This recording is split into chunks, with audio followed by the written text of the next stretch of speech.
বিসমিল্লাহির রহমানির রহিম। আসসালামু আলাইকুম। শুভ সকাল। কেমন আছেন আমার প্রিয় বন্ধুরা? আশা করি আল্লাহর অশেষ রহমতে আপনারা সবাই অনেক অনেক ভালো আছেন।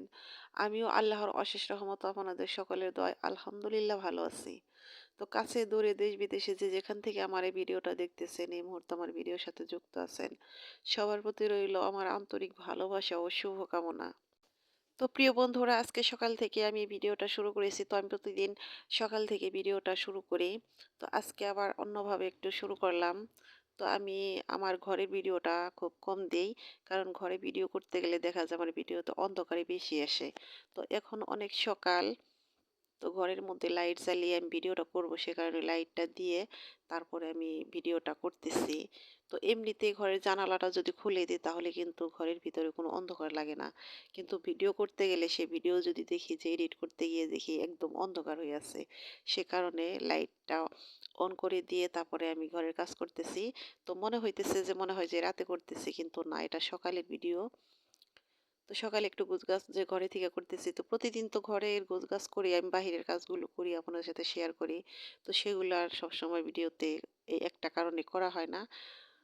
তো এই তো দেখেন, সকালে বিছানা ঝাড়ু দিয়ে তারপরে এই যে ছেলের পরীক্ষা শেষ। এই তো ছেলের টেবিল, আমার ছেলের টেবিলটা কখনোই, ছোট ছেলের টেবিলটা গুছানো থাকে না। তো আমার বড় ছেলে যে পড়াশোনা করেছে ওর টেবিল কখনো আমাকে গুছিয়ে দিতে হয়নি। সবসময় নিজেরটা নিজে একদম পরিপাটি করে রেখেছে। তো সবাই তো আর একরকম হয় না, তাই না? তো বড়টা একটু গুছালো, ছোটটা একটু অগোছালো। যদি আরো ২-১ জন থাকতো হয়তো ওরা আরেকটু ভিন্ন রকম হতো। তো একেক মায়ের পেটে থেকে যদি ২ টা বা ৩ টা ৫ টা সন্তান হয়, একজন কিন্তু একেক রকম হয়। এটা আমরা যারা মা সবাই জানি। তো আমার ছেলে দুটো ঠিক সেরকম হয়েছে। তো আমার ছেলেটা অনেক, ছোট ছেলেটা অনেক কর্মঠ, অন্যদিকে অনেক খেয়ালি। কিন্তু আর বড় ছেলেটা একদম ফিটফাট অন্যরকম।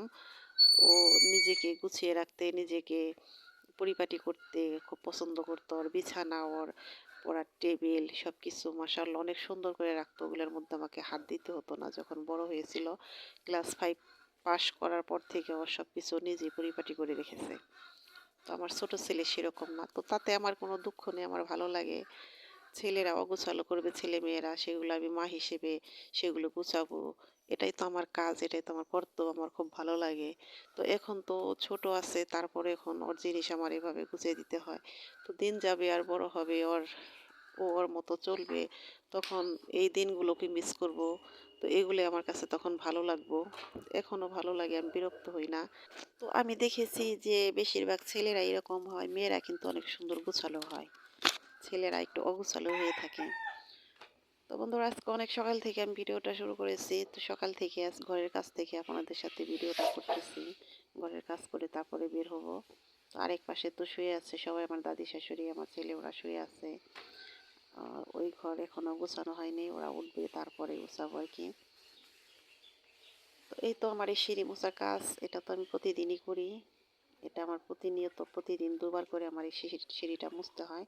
তো ঘরটা এখন ১ দিন ২ দিন পর পর মুছবো, যেহেতু শীতকাল। তো আমি ১ দিন পর পরই বেশিরভাগ ঘরটা মোছার চেষ্টা করি। তো যদি দেখি যে ঘরের ভিতরটা বেশি কিচকিচে ভাব লাগে, তাহলে আমি রাত হলেও দেখা যায় আমি ঘরটা পরিষ্কার করে তারপরে শুয়ে পড়ি, এরকম। আর এখন তো ওই যে শীতকাল এসে পড়েছে, আর কয়েকদিন পরে যে ধুলোবালি উড়বে, তখন দেখা যায় প্রতিদিনই আমার ঘর মুছতে হবে। ৩ বার, ঘরে ৩ বার করে ঝাড়ু দিতে হয়, তারপরে ১ বার মুছতে হবে, এরকম হবে আর কি।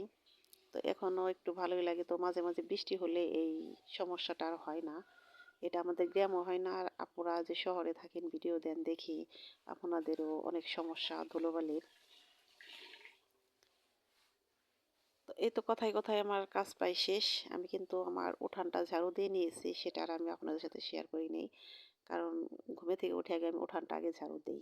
ঘরের ভিতরে সবাই শুয়ে থাকে, তখন ঘরের নামাজ পড়ে বাহিরে হাঁটাহাঁটি যদি করি, করে তারপরে আমি উঠানটা ঝাড়ু দেই, রান্নাঘরটা পরিষ্কার করি, চুলার ছাই ফেলাই, তারপরে অন্য কাজে হাত দিই।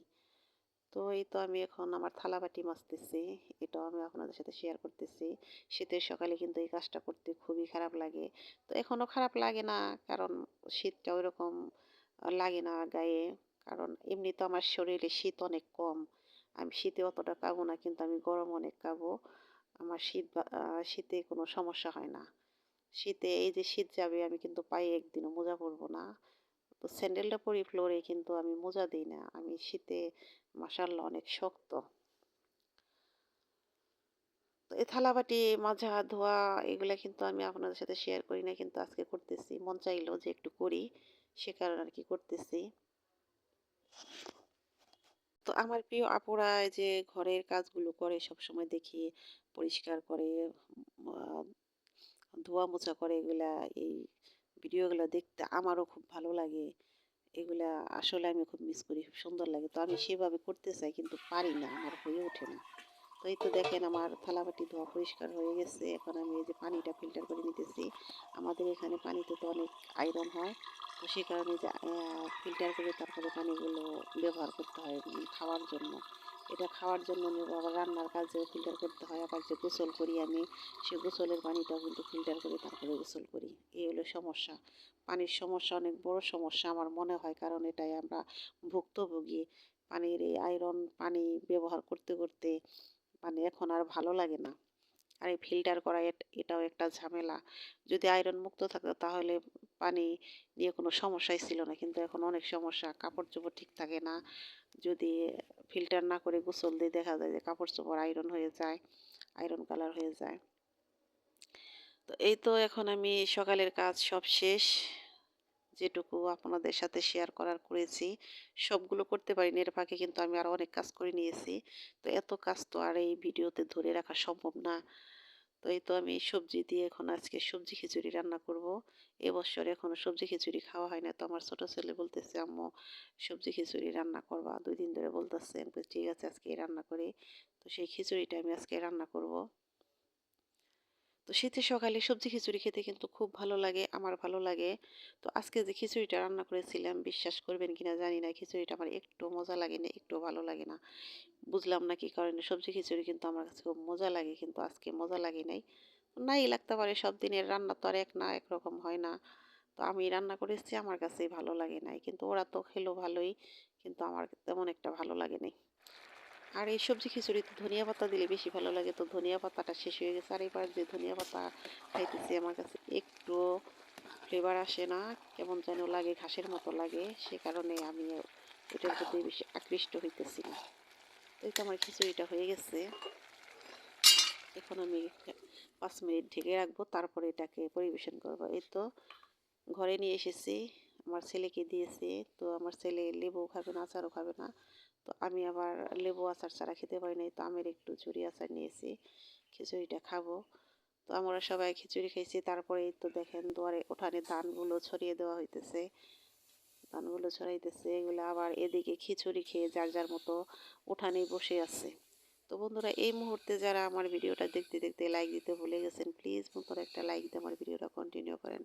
আর নতুন বন্ধুদের বলতেছি, প্লিজ বন্ধুরা আমার ভিডিওটা যদি একটু কোথাও ভালো লেগে থাকে, তাহলে অবশ্যই সাবস্ক্রাইব করে আমার প্রিয় বন্ধু হয়ে আমার পাশে থাকতে পারেন। আমিও আপনাদের পাশে থাকবো ইনশাআল্লাহ।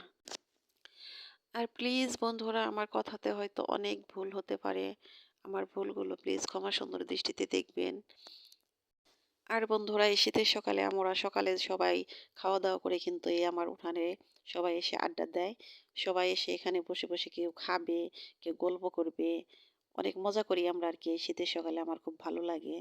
তো এখানে আমাদের বাড়ির 2টি মেয়ে বসে আছে। তারপরে আমার দাদি শাশুড়ি যে খাওয়া দাওয়া করে খিচুড়ি খেয়ে এসে ওই যে দেখেন দুয়ারের মধ্যে খেরের মধ্যে বসে আছে। আবার আমাদের বাড়ির মেয়েরাও বসে আছে। আবার খেয়াল করেন ভিডিও লাস্ট পর্যায়ে আমার ঘরের সামনে আমার শাশুড়িও শুয়ে আছে। তো দেখে আমার হাসি পাইলো, সেটাও আমি আপনার সাথে তুলে ধরলাম। তো আজকে নতুন না, এগুলো বরাবরই করে। তো এখন তো আমি একটু ক্যামেরাম্যান, সে কারণে ক্যামেরাতে বন্দি করলাম, জিনিসটা আপনাদের সাথে শেয়ার করলাম। তো আমার ভিডিওটা কেমন লাগলো অবশ্যই আমাকে কমেন্ট করে জানাবেন। তো আজকের মতো এখানেই বিদায় নেব। আপনারা সবাই ভালো থাকেন। আল্লাহ হাফেজ। আসসালামু আলাইকুম।